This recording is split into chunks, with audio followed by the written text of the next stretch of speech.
Language. The postcard would explore the fascinating of human communication.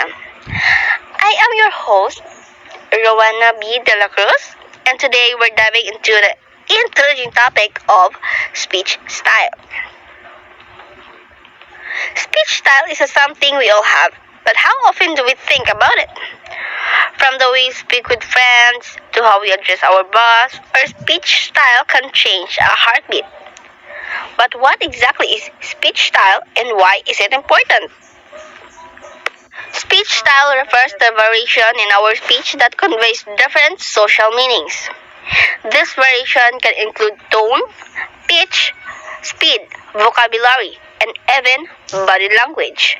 Let, let's break down some key aspects of speech style. Formality. We often adjust our speech style based on a social context.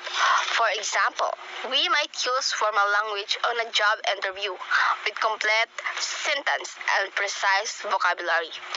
In contrast, when chatting with friends, our language becomes more casual and relaxed, often using slang and contractions. Then, there's tone and pitch. Our tone can convey a lot about our emotion and intention. A high pitch can indicate excitement or nervous, while a lower pitch might suggest serious or authority. Think about how you might say really.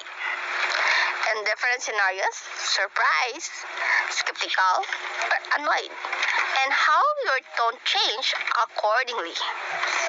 Another important aspect is speed and rhythm. Fast speech can show youth. Another important aspect is speed and rhythm. Fast speech can show enthusiasm or urgency, while slower speech often conveys calmness or truthfulness. People who speak quickly might be perceived as more confident or persuasive, but they also risk being misunderstood if they're too fast. Next, let's talk about vocabulary and jargon. The word we choose can signal our membership in particular social or professional groups. For instance, using technical jargon might be appropriate in a meeting with colleagues, but confusing in a conversation with someone outside your field. And we can't forget nonverbal communication.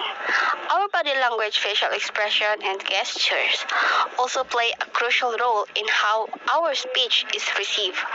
A warm smile can complement friendly words, while crossed arms might contradict them. As we continue to explore the advantage and disadvantage of speech style, keep smiling and healthy. Thank you for your listening.